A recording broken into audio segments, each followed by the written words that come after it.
Bet you didn't know there's a place where Kentucky football and basketball fans unite. Welcome to Big Blue Breakdown. Whether you bleed blue or just love a good game, we've got the latest stories, hottest takes, and a whole lot of hometown pride. Hit play and join the conversation. This is your home for all things Kentucky sports. Welcome in, everybody, to episode 71 here on the Big Blue Breakdown. I thank you guys so much for tuning in to this one. Obviously, in this one, we'll be breaking down a very, very bad loss for the Kentucky Wildcats in their loss to South Carolina. Be breaking that all down. We're going to seriously talk about Stoops' position right now. Just talk about what is going on with him right now and what is going on with the state of the program right now.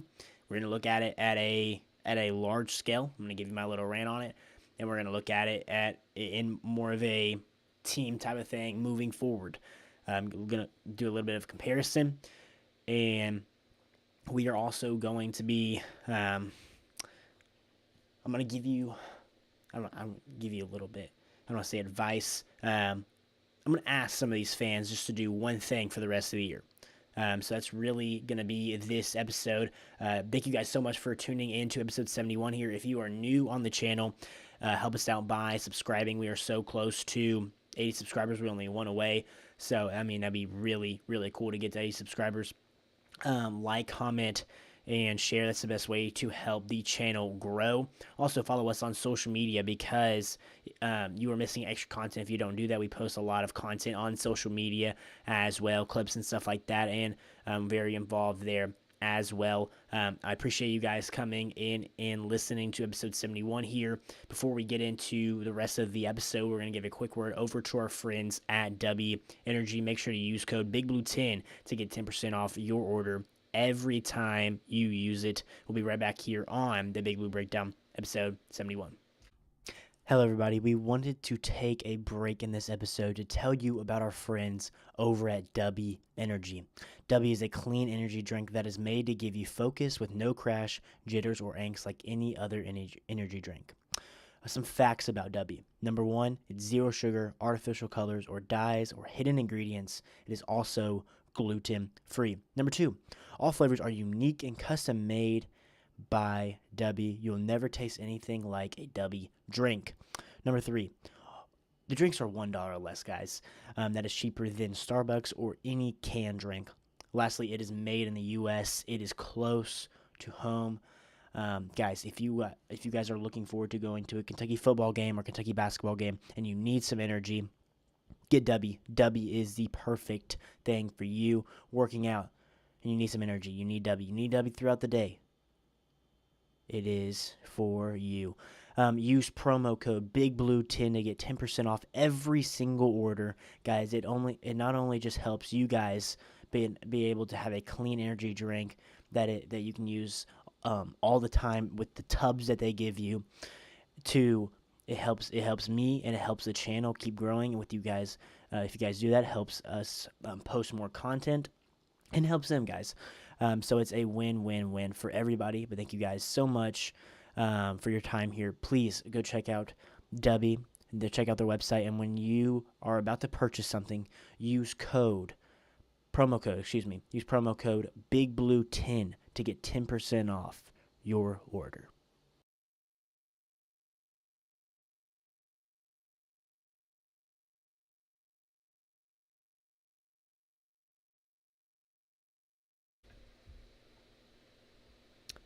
Did not switch. It does this to me every single time. There we go. All right.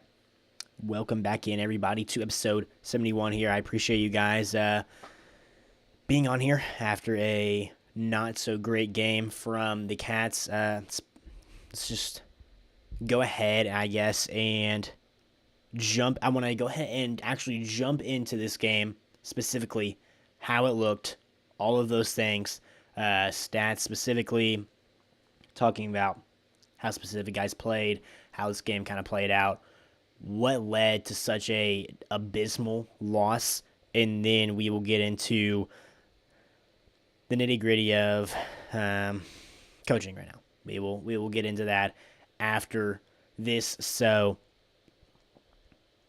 Kentucky falls 35-13 against the Gamecocks. It was a very, very long night for any Kentucky fan. We started so good. I'm going to go on a little rant here. We start so good against this team. There's a point in this game here where Kentucky was up.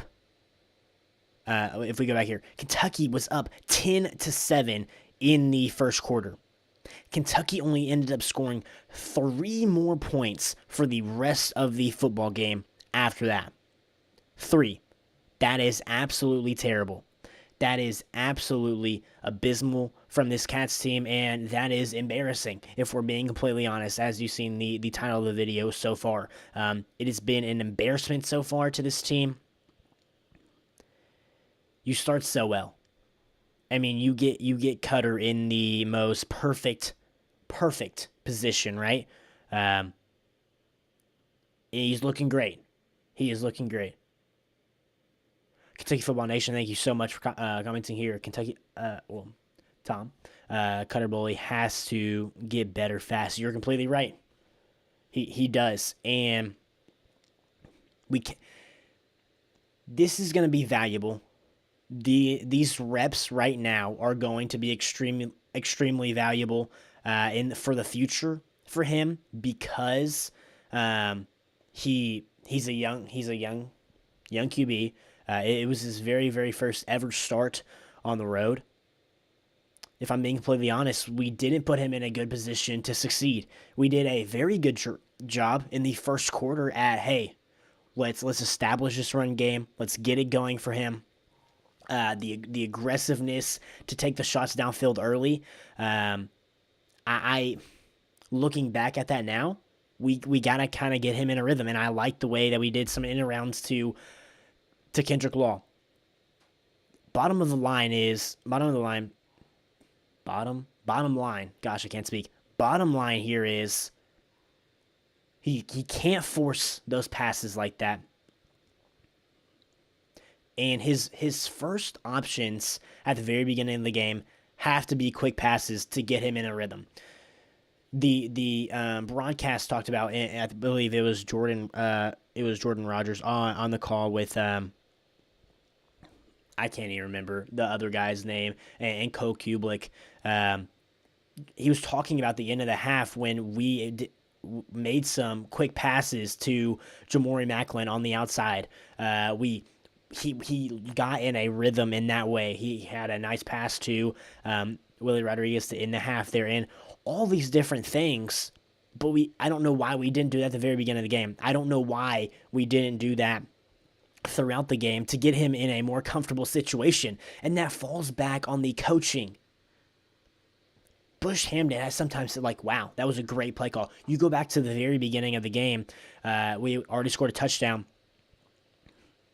It was like a 3rd down and 2, and Tamar, yeah, exactly. Man, I don't know why, but I don't want to say that guy annoys me, but he it doesn't matter.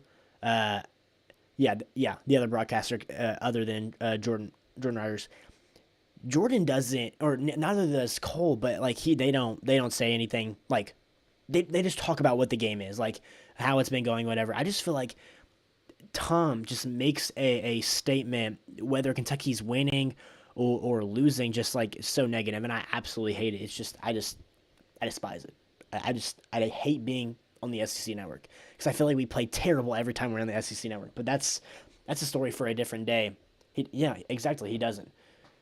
I don't know. I don't get it. I hate when we are on the SEC network. I hate it. I don't know what we play at 12 this weekend against Georgia. Yeah, he is a basketball guy. I completely agree, Tom.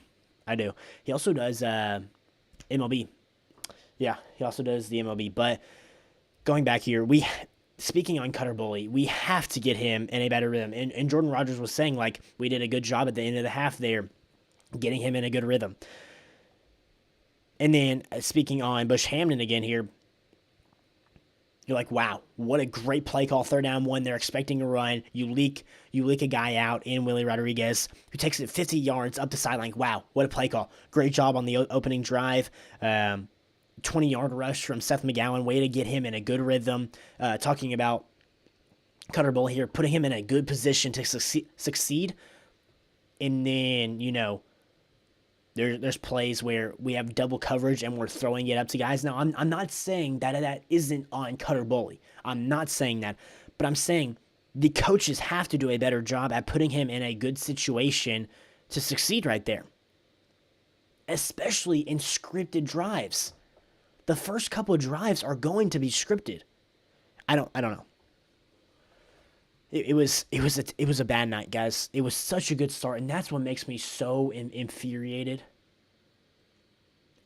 10-7 start. We have the ball on the what was it? We have the ball on the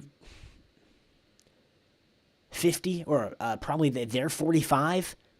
And yes, the offensive line at that moment, they rush guys, it breaks down, they get a what was it? It was, I think it was like a strip sack, and ball's right there, right? Ball is right, like literally right in front of him, okay? And what happens? Shiaz Pete walks over, or not walks over. He does a good job at hustling towards the football. Dives, football goes this way. He dives here. Guy picks it up, takes it to the end zone. The time. Let me bring this. I bring up some stats here. I don't know. Keep ranting here, but I'll talk about some stats here. But once we got down 28-10, the tight ends had to stay in and block. Yeah, because I want to give South Carolina credit and all. They had a very, very good defensive game plan, and they have some absolute dudes on that defensive line for sure. I thought our offensive line would be able to hold up better than that, but they had some dudes.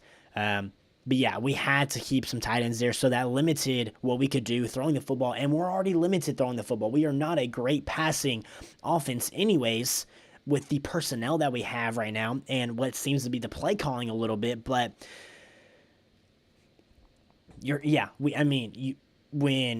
when they have that pressure, now we got to move like to max protect, and it limits our passing game, which is already limited in its own right.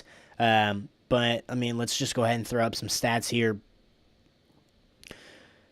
As you see, Kentucky won the first quarter 10-7, and then when we lost the game in the second quarter.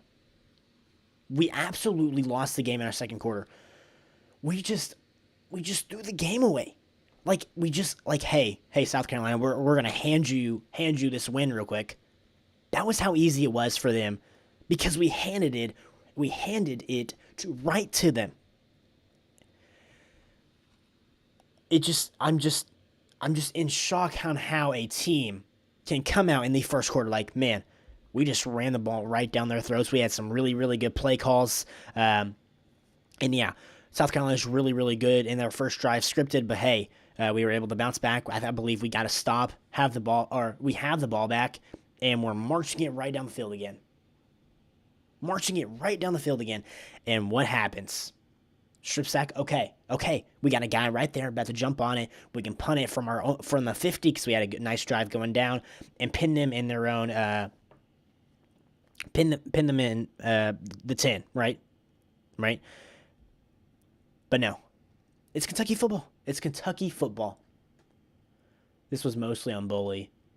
He led the pressure. Yeah, I completely agree. There was definitely some, a lot of the moments in this game, just because his inexperience, if I'm being honest, it's going to happen. And these are the growing pains that are much needed for the future. Looking at the future, it's much needed for him to be successful in the future. Like, things are going to happen like this, but he just hasn't been good in playing Power 4 competition, except for that Texas game last year, right? Yeah, you're completely right. Like, a lot of this is on Bully, and it's on Bully because he's inexperienced, right? And this was a good learning curve for him. all these things, you're completely right. Yes. I go back to it. They had 2 defensive touchdowns. He refused to throw to his checkdowns and threw it into double coverage. He needs to take. Exactly. I completely agree. And I completely agree with you, Tom, that we have to have more checkdowns. Like, we have to have some quicker passes, get him in a rhythm, and just get a guy quickly into open space instead of having long routes that it's going to take a while for him to get open. But I go back to it. He has to be told or coached or something. Say, hey, we're going to have these checkdowns here. If you don't have it, we got to run here. I think, yes, 70% of that specifically is going to fall on him. But the 30% is the preparation going into the game and the in the circumstances that he has, like, sometimes it goes on the coaching as well. Like, 70% is on Bully here, 30% is on the coaching for not putting him in the right position to make those plays. But yes, he has to be able to check down. Just speaking on some stats here, not that they really matter. 124 passing yards for Kentucky. Bully had, 2 picks? No, he had 1 pick, and it was a pick 6. And, what is it? No, yeah, 2 picks. Sorry. He had 2 picks. One was a pick 6. We had 4 turnovers, which lost us the game. 101 rushing yards. I think we had more legitimate actual rushing yards, but sacks hurt us there. Total yards was 225. I thought defense actually played solid. I believe we only gave up 21 offensive points. They scored 163. They had 163 passing yards in this one, 177 rushing, 340. So I think the defense did their part, as usual. As usual, defense does their part, and offense comes up short as usual. And it's so frustrating, year in and year out. The defense puts us in a position to win the football game, and the offense just shoots themselves in the foot, and that's what happens every single time. And it's just so infuriating to watch. It truly is. It truly is. Lenore Sellers, we had to tackle him better. He's just an absolute physical specimen. Still, at the end of the day, with him breaking tackles and making spectacular runs, the defense still did enough to win us this football game. 21 points is all the defense gave up. We gave 2 touchdowns to them on the offense side of the ball. One where we just literally had the football was right here, and we didn't just lay on it. Offensive lineman just shot speed. I'm sorry, I love the guy. You have to just lay on the football. You cannot let it bounce away like that. And he just picks it up and he just takes it to the house. That swings the game, right? And then Cutter Boley makes a bad decision. Pick 6. And that's what lost us the game. And then the next time I believe we turned it over, they end up scoring. Because we put them in the red zone. Take those turnovers away. Exclude the at the end of the half where we did a toss where it didn't really matter when I think Fred Fairey got absolutely demolished by Dylan Stewart and fumbled the football and it got jumped on. Forget about that, right? I'm so sorry. The fact that, it's just I gotta get this all out of here. And there's more. Trust me, there's more. The fact that we turned it over, 3 times, meaning 3 times that actually mattered. That's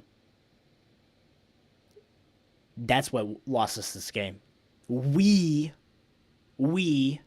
Kentucky football, Kentucky's offense lost us this game. The defense gave up 21 offensive points. A average offense, when your defense only allows 21 points, your offense should be able to win the football game, but we just can't. We just can't because let's just not fall on the football right here. Let's just chuck the ball up 20 feet in the air and have some guy run under it, and then the it wasn't a terrible throw by him, a cutter bully to Kendrick Law across the middle, but man, God, I don't know. I just don't know. So that was a breakdown of this game. We, as usual, beat ourselves. It just gets to a point where we are just beating ourselves. Okay. Now, I want to move into like a different segment of this episode here. Broke that all down, right? I want to address the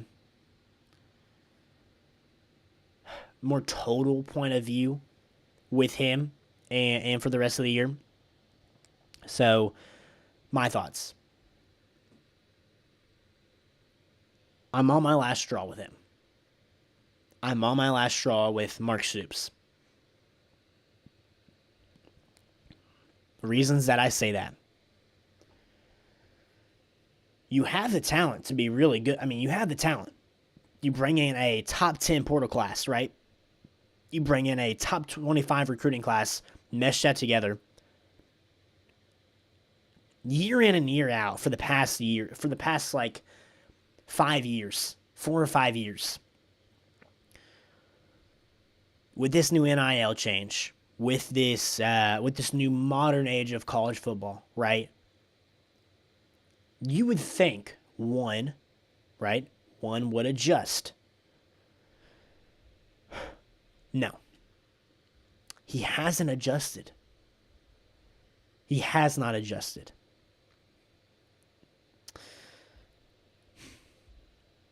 It's sad.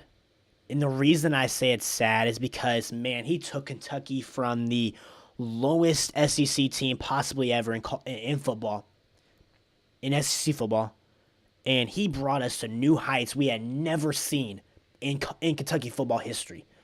Never seen. Playing games to go to the SEC championship, even though we lost, we were in that game to do that. It's just infuriating now. Because he was so good. And with this new age, it just doesn't seem like he is adapting with it. I'm going to go ahead and read Tom's chat here. Good news. Auburn and Florida's offense is ranked worse than ours. It is a long season. Don't give up just yet. Yeah, I'm going to get to that here, Tom. I'm going to get to that here later in this episode. I'm not giving up. And I'm going to send a message to Big Blue Nation here. I want to send a message to them. And I will get to that. I'm not giving up just yet. I trust me, I'm not. I will get to that after I finish my rant on this total thing with Mark Stoops. It's not over yet. Don't listen to the negative. Right, yeah. I promise you, I got a message. I'm not giving up just yet. I just want to give you my total point of view here. It does not seem he has adapted. Year in and year out, I will say, the defense is good enough to win us football games. The offense is just years behind right now. And we were in such a good and pinnacle, like we were just up here with our offense. In Kentucky aspects here. With Will Levis, with Wando Robinson, Chris Rodriguez, Benny Snell, and a couple years back, we had Liam Cohen, who is now a head coach in the National Football League as our OC. And man, were we pretty daggone good. But he cannot seem to adjust to this new era. He just hasn't been able to do it. And it has been slowly just declining. Just declining. And it just hurts me dearly. Hurts me dearly. Because, again, he brought us to new heights that Kentucky football thought they would never see. It's almost like Clark Lee and Vanderbilt.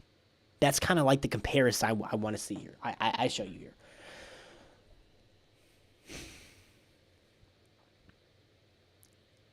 It just doesn't seem he has adjusted. Now, looking at us at a broad landscape here,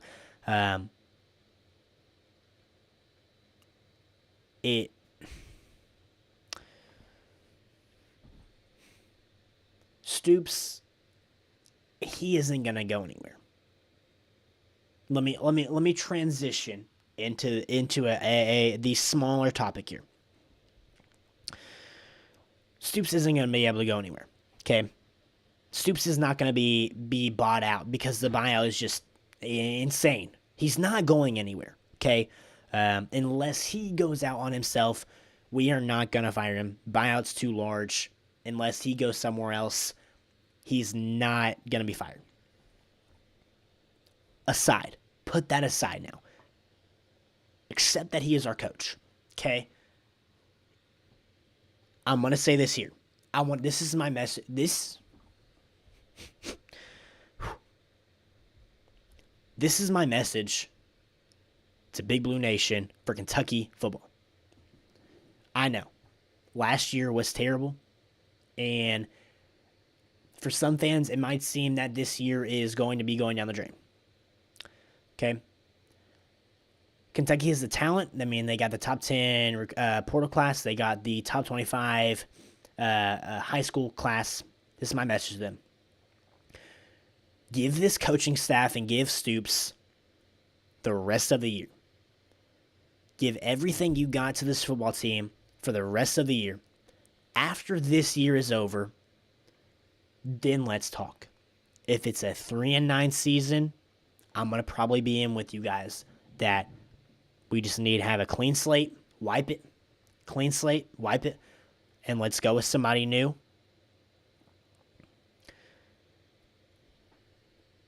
But we got to give him, I don't believe in the firing a coach mid-season. I don't believe that like Arkansas has done. I don't believe it. I don't believe in that. I don't believe in doing that like right before the season. Okay? I say that. Give him to the rest of the year. I know it's probably going to be really hard to do. Let's see if we are going in the right direction. To me right now, it's going to be Kentucky has to be competitive in every football game moving forward. I'm not saying win every football game moving forward. I'm saying be competitive and make us say, hey, like Cutter Bowl, like, man, like, we can get happy. Hey, 400, yeah. Are you talking about the buyout here? I believe that's what you're saying. Is that the buyout? I believe you are. I think that's what you're meaning, sports of all sorts with Neptune.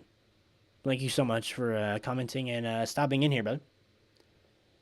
But I think that's what your meaning is about. Is 40 million? Yeah. But man, it looks like I am frozen here for some reason. Come on. There we go. Now we're back up. But oh my goodness. Everything's going wrong right now. Start talking about Stoops. There we go. Now we're back up. Okay. Hate to see you guys struggling. A $40 million buyout. Yeah. Sorry for the technical difficulties right there. But yeah. Yeah, I appreciate that. Sports of all sorts with Neptune. Yeah, I appreciate that, man. Yeah, and what I'm trying to tell Big Blue Nation for right now is give him the rest of the year, and then let's have those talks. And then if we have him with some coaching changes, I'm talking about the offense coordinator, if need be, let's give him the rest of the year too. Let's see how the rest of this year goes. If need be, make changes around him. Provide him with the money to go get the players necessary, because we need some guys, it seems. But let's give him the rest of the year, and let's see if we can take steps in the right direction.